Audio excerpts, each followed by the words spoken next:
Hello everyone, welcome to WION Sports. This is Aditya Sahai, and today I've been joined by India's former wicketkeeper batsman, Mr. Saba Karim.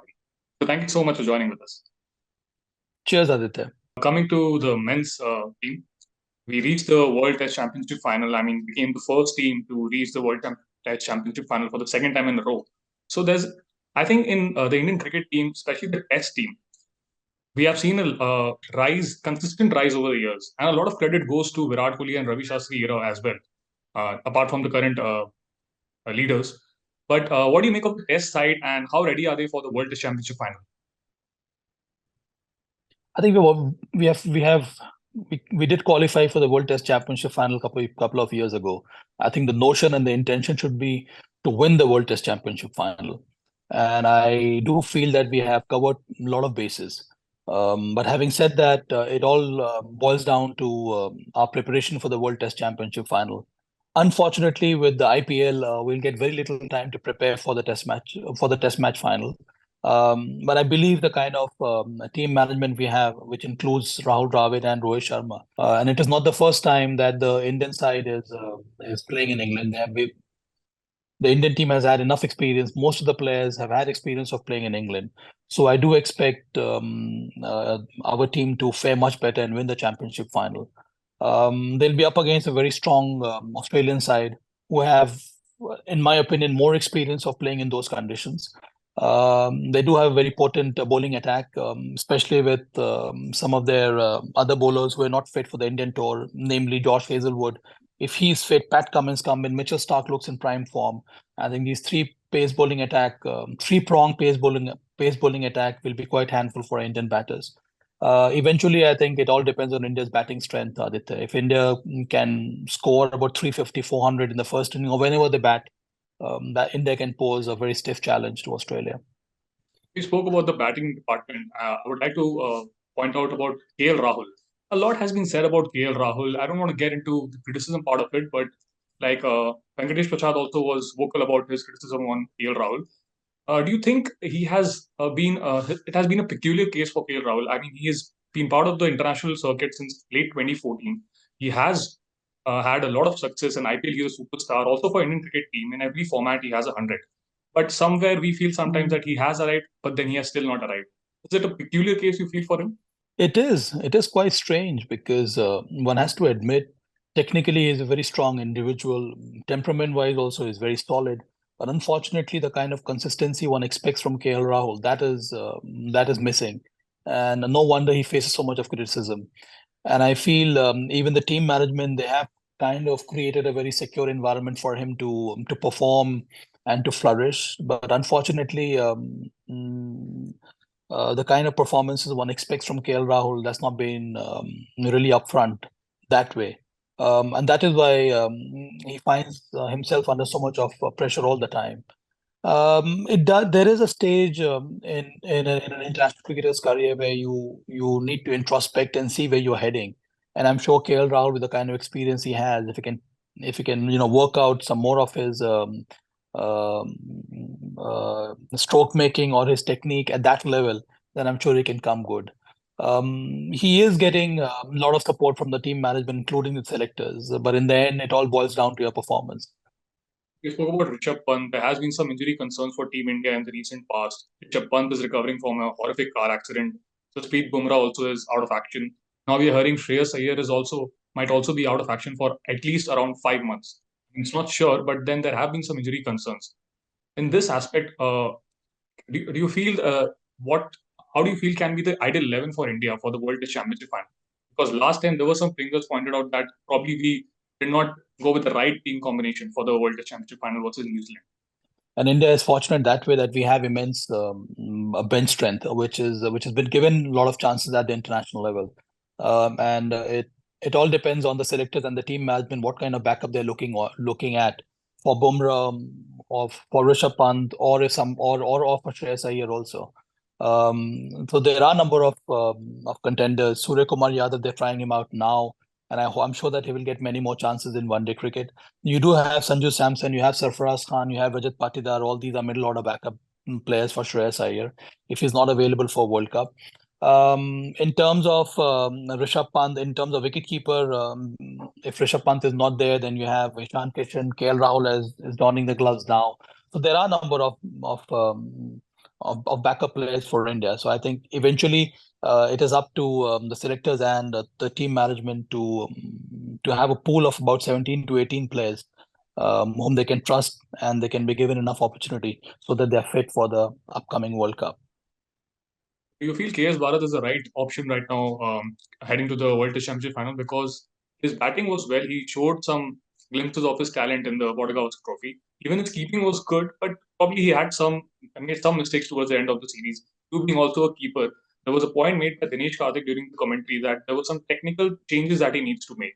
Do you agree? Or do you feel that yes, KS Bharat needs a bit of tweaking here and there? Uh, as you grow as a wicketkeeper with a lot of international experience, there are certain tweaks which one has to go through to become more accomplished. I mean, that's the way I look at it as a growth of a young wicketkeeper. Having said that, I do believe KS Bharat has been given enough opportunity for India, and that is why the selectors feel that he's ready for the big stage.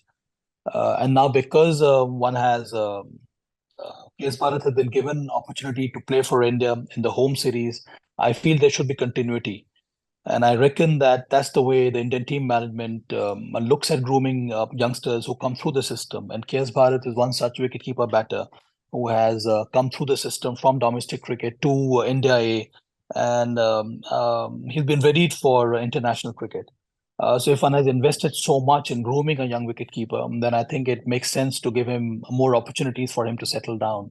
And it is not easy, especially in challenging conditions in India. In terms of his batting prowess, he was quite impressive in whatever opportunities he received, because even the other batters have struggled. So it is not KS Bharat alone who have had issues with on tracks like this. In my opinion, I do feel that he should be given some more opportunities so that he's able to secure his place in the 11. Just a couple of questions before we wrap up. We'll be heading towards the World Cup, the ODI World Cup. It's still far away, but the preparations are going on. Every team is preparing hard for the marquee event. India needs to break that ICC title drought, which has been in the headlines for over the past 10 years. So, how do you feel of the preparations going on? Your take on Sanju Samson not being there and Surya Kumar Yadav also being given a chance? Although Sanju has done very well in the limited opportunities, and Siraj's development as a new ball bowler, because he is not made us feel the absence of Jasprit Bumrah, because he's always taken early wickets. So, in terms of that, how do you feel the team is moving ahead in terms of the World Cup? I think India has a very there are strong contenders to win this year's World Cup. Number one, because it will be played in these home conditions. When we said home conditions, we talk about different venues, and I think that will be India's biggest challenge. So keeping that in mind, I think India is quite well prepared. The kind of squad one has seen over the past maybe a season, the kind of players whom India has blooded, I just feel that India is in the Indian side is adequately prepared for the upcoming World Cup. We have very strong spin contingent with Jadeja back in the side, fully fit. Then you have Vashi Sundar, you have Akshar Patel, you have Kuldeep Yadav, you have Yuzi Chahal. So we have kind of a lot of variety in our spin attack. And pace bowlers, as you rightly mentioned, one should look to one should always look now to prepare a side which is without Jasprit Bumrah. If Bumrah is fit, then I think that will be a bonus for India. But let's look at preparing without Jasprit Bumrah. And if that is the case, then Mohammad Siraj, Mohammad Shami, Umran Malik, Shardul Thakur, they're all very strong bet in Indian conditions. So our bowling looks very good, and I think in Indian conditions, what really helps is because of our spinning all-rounders who are excellent batters, it really adds depth to our 11 and to our side. That allows India top order batters to bat with more freedom. So because I strongly feel that white ball cricket is going through a different kind of an evolution, and it is more important for India to be in sync with the demands of modern day white ball cricket, not only T20 but also one day cricket. So that is why it's very important to have more depth in your batting, which allows you to play with more freedom and with that kind of a fearless attitude. So it bodes really well, the kind of preparation which India has done over the past almost a year now. So there is a strong pool of players who have been given enough opportunities at that level, and now I feel who are fit and raring to go for the World Cup. There will be a couple of changes here and there. You talked about Sanju Samson not being in the 15. Surya Kumar Yadav has proved extremely efficient in T20 cricket, so India is hoping that he can duplicate that form in one-day cricket also for India. Any key player you feel that one key player who will hold the fort for India at the T20 the ODI World Cup? There are many. There's a superstar team, but one player will be very important. Well, I'm looking at a youngster. I mean, one can always talk about Rohit Sharma, Virat Kohli, and the pace bowlers. Mohammad Shami can be a huge factor for India. But I think Shubman Gill right at the top, because he'll get enough opportunities. He will open the innings with Rohit Sharma. The kind of transformation one has seen in Shubman Gill's batting technique and his temperament, and he's so hungry to score big runs. All that really augurs well for India. So I really bank on Shubman Gill to deliver the goods this time around for India, because you need one of these key youngster to come good in such an important event.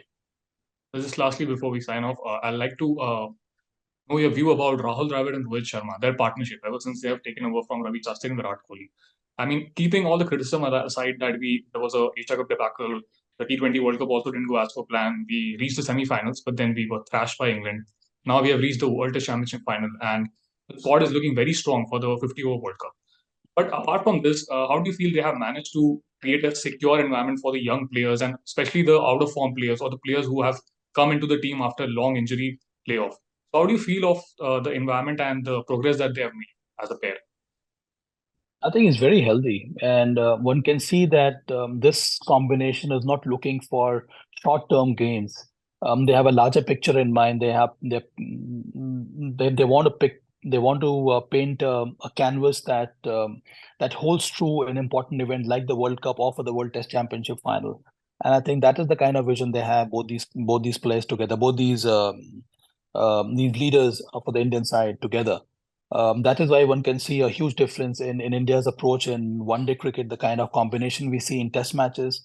So all that really speaks highly of the kind of trust and environment which Rohit and Rahul together have built in the Indian side. They want to try out youngsters, but not only that, it's not about trying out youngsters and giving them opportunity, but giving them enough opportunity so that they're able to secure a place and they're able to think for the side instead of being extremely individualistic in their approach. And I think that makes a big difference in a team sport. So yeah, I mean, I do expect some bigger things from both of them now with this stiff challenge coming up in the World Test Championship final and the World Cup. Thank you so much, sir, for your time and sharing your views on various aspects of Indian cricket. Thank you so much. Thanks, Aditya.